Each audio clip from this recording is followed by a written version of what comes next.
Hey guys, how's it going? We are going to be working on the glass today, and I could not be more excited. We are sore, we are beat, we are tired. We have been up since 5:30 this morning. So we got up early, decided to get up early, make a good breakfast because we knew that today was going to be kind of a long day. I mean, every day has been a long day, but we knew that today was going to be a really long day. So got up early, had made breakfast burritos, had a kind of a slow wake up instead of waking up, rushing and getting out here. Now it is 6:30. We are out in the garden and we're going to start on the glass today. Let me turn the camera around and I'll show you guys kind of the plan for it. Brent is going over the instructions right now to make sure that it's correct. And this is her new favorite spot to lay. No clue why. So eventually too, the pathway is going to be opened up so that way you can walk straight up to it. And then this will be garden bed, and then there'll be a small garden bed on this side. But now we've got to start with the glass, and the plan is you start on one side. I think it's that side that we start on, work our way down, do the lower pieces, and then we come up and we do the upper pieces, slide in the vent that goes there, and then continue working our way across. And so I have 3 mil tempered glass. So I kind of went with the thinnest glass just because we don't really deal with hail, or we don't really deal with snow load. We don't really deal with anything here except heat. And also I did, it's 2 pieces of glass. So you can get it so it's a single pane of glass, but I chose to go with 2 panes, so they're going to kind of overlap on each other. From all the photos that I saw, you really can't even tell, and from all of my friends who have it, you don't even notice it, so that's why I went with that. And then same thing here is going to be 2 panes of glass, so this won't just be one solid pane right here. It'll just be 2 little pieces, and then yeah, I think that's it. So we're gonna start on the glass, I guess. And I'm not nervous at all to be up on that ladder, up on the roof with a giant sheet of glass. Does not make me nervous.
The first row of glass is on. That is so exciting. It took us 26 minutes to get the first row on, which is not bad at all. So now we're gonna start working on the second row. So we did our first row, and now we go to the second row, and they'll kind of overlap just a little bit. You'll see that. And so we'll put 3 pieces in, and then we slide in our big old vent, and then I put 2 small pieces of glass, and then we put on our last piece, and then the roof on the front side will be done, and then we have to repeat this on the back.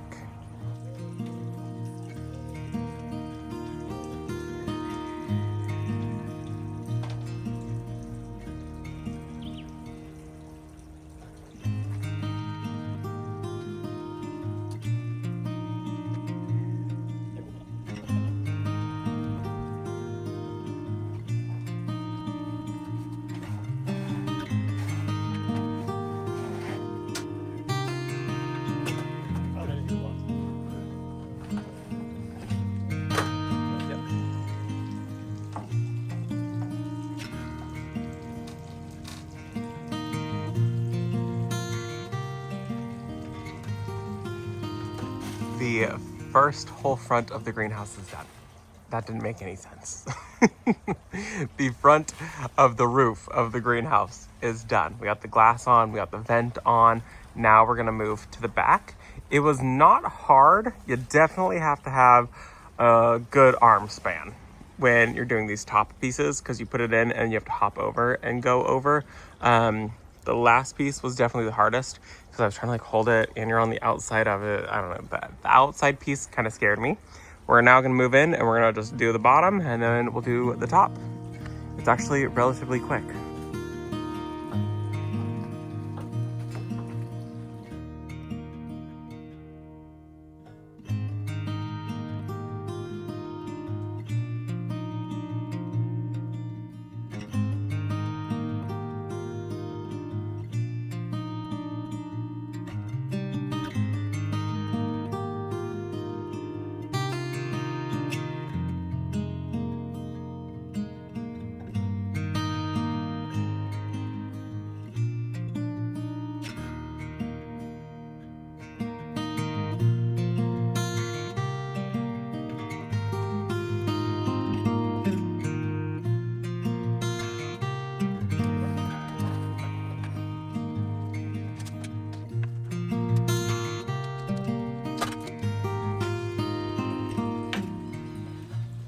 All right, we've got the entire roof done. Brent is going to add the automatic opening vents. So they're already attached, but he has to attach the piece that makes it so it's automatic. Oh, there's a little bee trapped up there. We've already had a couple bees that have been trapped in here. So we gotta get these things built quickly. So he's going to attach these vents. They open automatically at a certain temperature. So we've got one there and then one over on this side here. And then they're the same thing for the 3 that are on the sidewalls. Our goal before we have to go inside, because it gets too hot, you can see we're already starting to get into the sun, is to try to get this back done as much as possible. And so we'll see how that goes.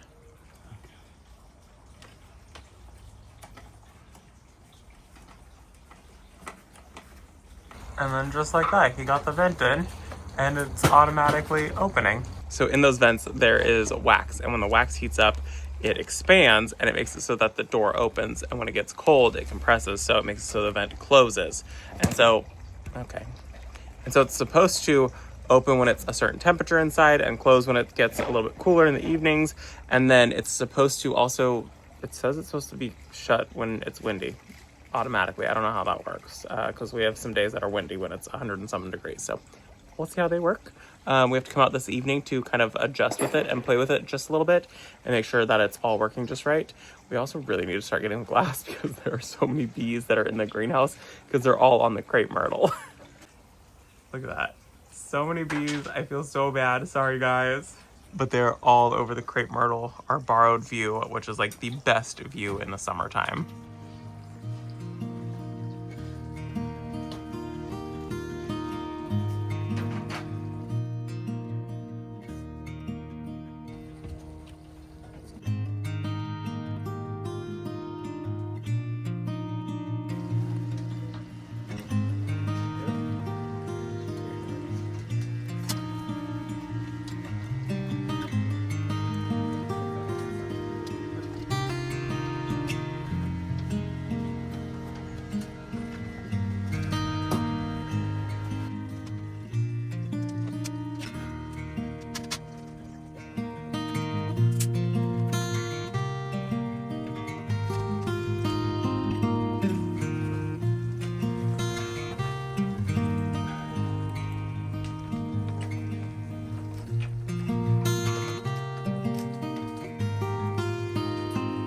Okay, this is where we're gonna call it. We're gonna take our little lunch break. You come in and it's definitely a bit more echoey in here. The sides are still open, the front is still open, but you can't even tell there's glass on it, but there is glass. So you can see there's a slight overlap. I put this piece in upside down, so we're gonna ignore that. But nobody else says that. Oh man, it is what it is. It's fine. Honestly, you'll never see it, except when I point it out to you. But so we went with the 3 mil glass, and then it was more affordable to have them do it as 2 pieces. They said that they do them as one single sheet. Honestly, I really would not recommend that. Like, that would be so heavy and so hard to install. So I like the overlap. You can't even see the overlap. It's not even something that your eye catches. We also have the overlap up here, and the overlap is actually right there where the shadow is casted from the beam. So you really can't even see that one. So it's honestly, it's perfect. So we're gonna take a little break and then we're gonna come back out this evening and we're gonna get the sides done. And then last will be the front and the door. We're getting there.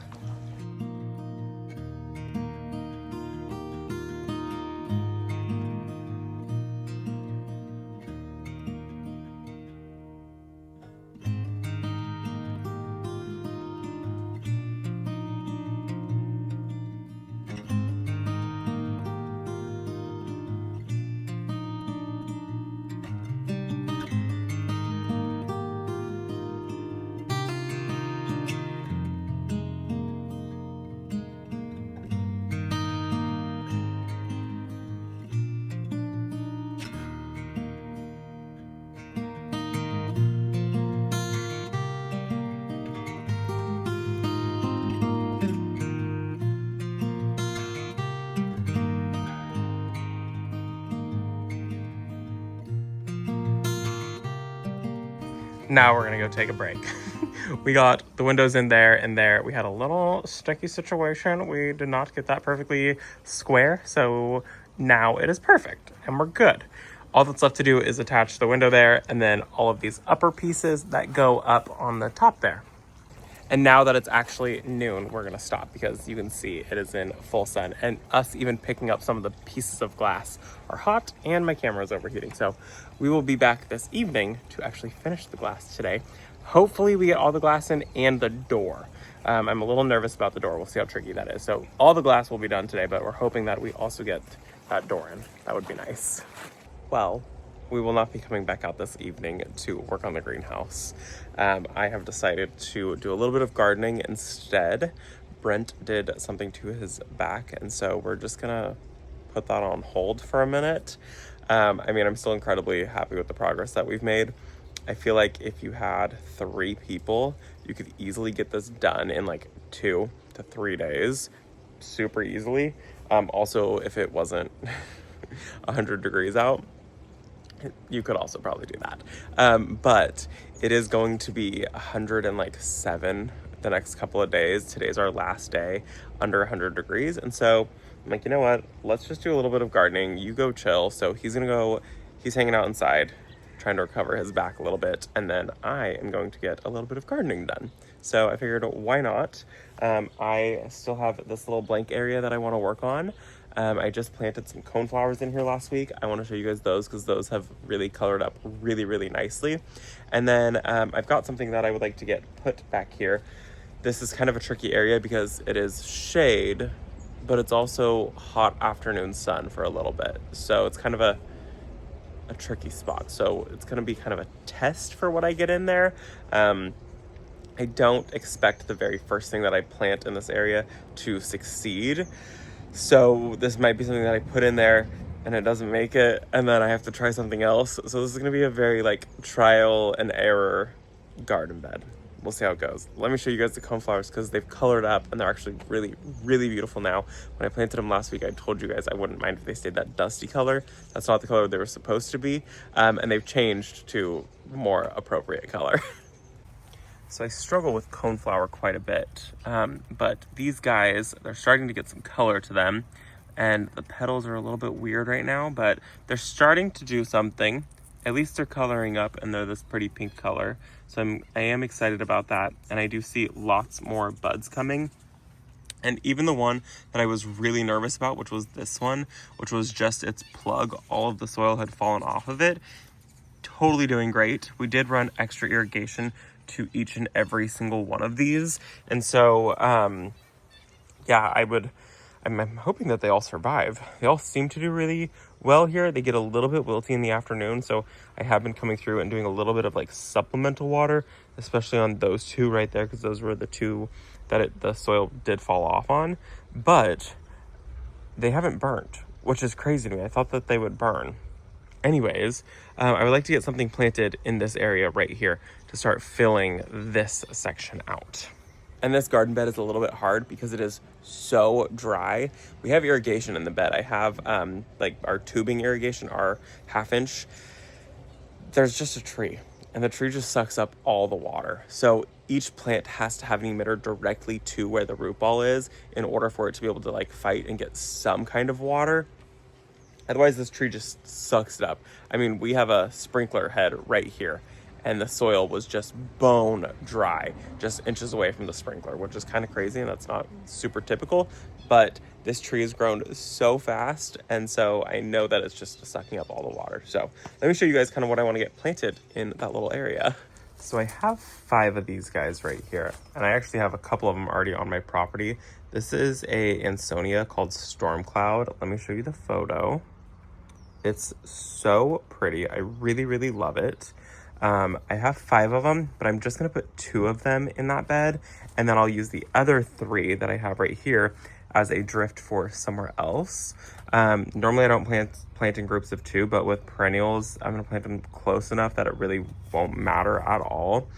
They are growing zones 4 through 9, and then they get about 30 inches tall, and then they're going to get about 30 inches to 35 inches wide. So They're kind of a nice little like round shrub, and then they'll die all the way back in the winter time. When they first emerge, they're a really cool color. They kind of look like fern fronds, and then they come up and they turn this black color. They get a bit darker with more sun.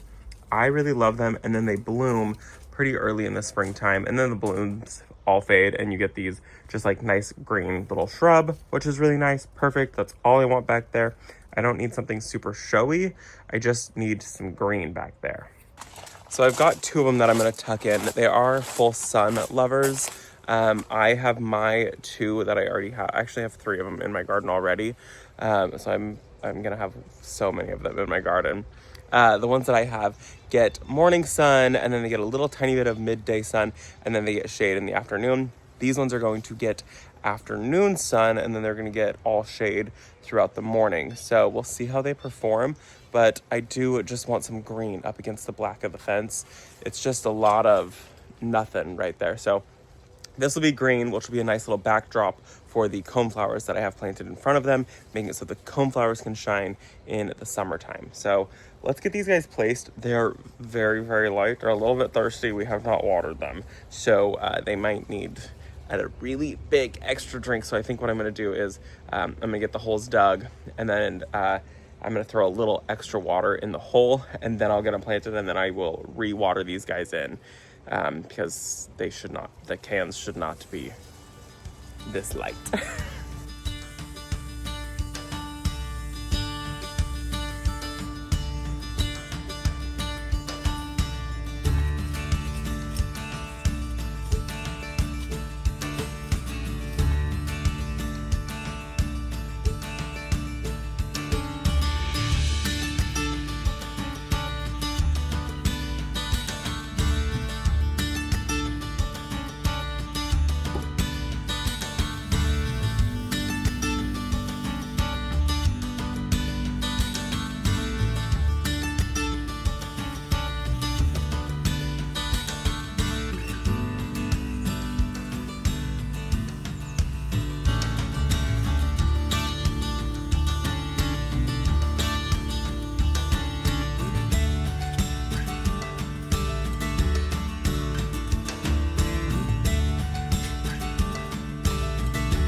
That looks so much better, so much more uniform.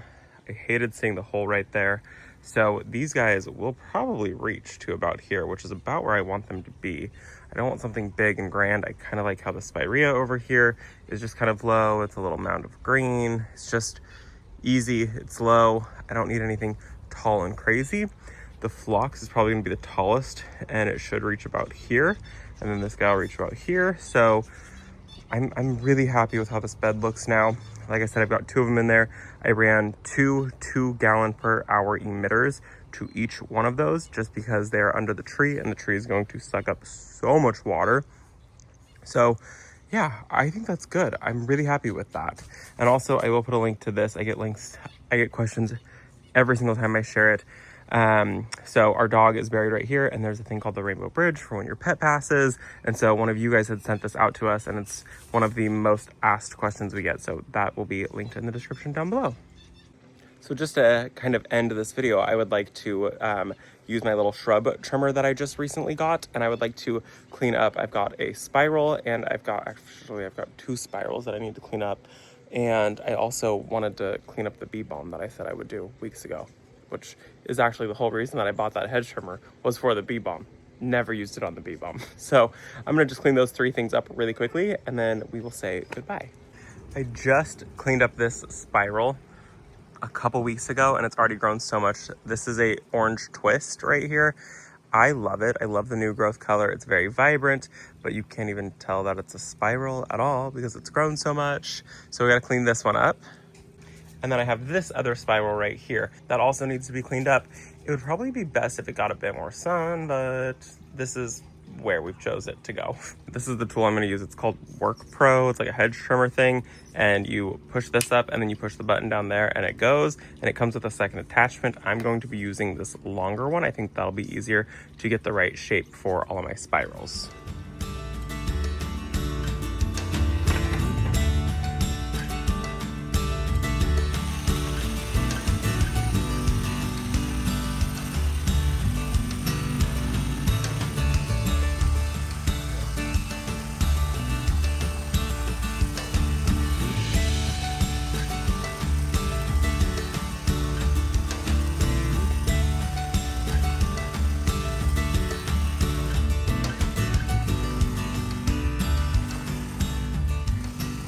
Well, you can see its actual shape now, so that's a plus.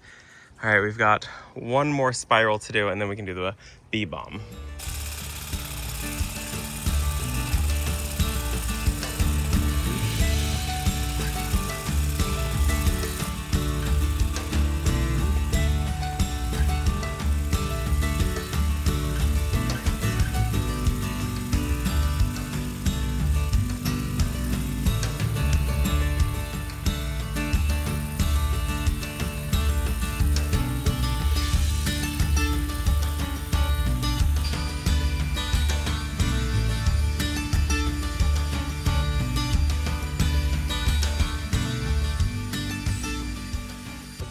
So nice to see the spirals with shape again.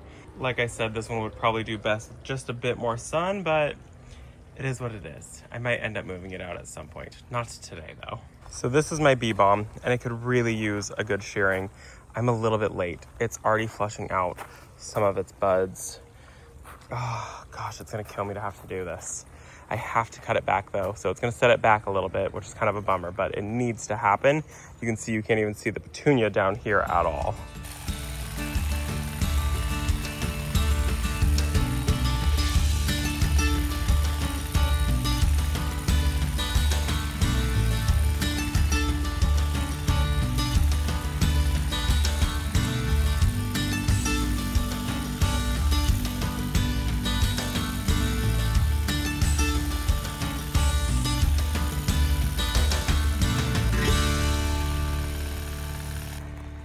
Well, it took me 4 minutes to cut it back with that tool, which was really nice. Yeah, I wouldn't have had such a floppy plant if I had cut it back and cut it back and cut it back multiple times, but I didn't, so I did get a floppy plant. Not all bee balms you have to cut back, and you want to deadhead them, of course, but you don't have to cut them back as hard as I did. I mean, you can see, look at this, there's a giant hole in my petunias now because I waited so long, so it's my own fault, kind of a bummer. I also probably should have given them a bit more space. It's just so hard when they're so tiny and you get them in the ground, but they will be happy. They will rebound. They'll continue to flower. They'll flower again. Give them 2-3 weeks and they'll push out a whole new flush of growth, which is really honestly amazing that bee balm can just like go, go, go. So it feels good though today to get some things done. We got a lot of work on the greenhouse done. I don't exactly know when we're going to be able to get more work done on the greenhouse. Hopefully soon. Give us a couple days. We're gonna let Brent's back recover, and if we're being honest, I would be happy with a little bit of a break. Yeah, and we got a lot done in the garden. We got some plants planted, some things cleaned up that desperately needed it, especially before we hit 100 degrees. Well, that is where this video is going to end, my friends. I hope that you enjoyed it. If you didn't know, we did start a second YouTube channel. It's where we'll be putting all of our Q&As and also a few other videos. There's already a couple other videos over there. There's one that's got some good sneak peeks on it. So if you haven't checked it out, highly recommend checking it out. It is under just Robbie McMenemy. I will put a link to it down below. I'm also going to put a QR code on the screen. You can scan that if you're watching it on your television or on an iPad. You can scan it with your cell phone and it'll take you directly to the new channel. If you enjoy hanging out with me and you want to see some sneak peeks, some Q&As, and then also some of the Robbie recommends, they're all going to be over there from now on. Hit the subscribe button over there. Make sure you're subscribed over here. Thanks for visiting our garden, and I'll see you all in the next one. Bye, guys.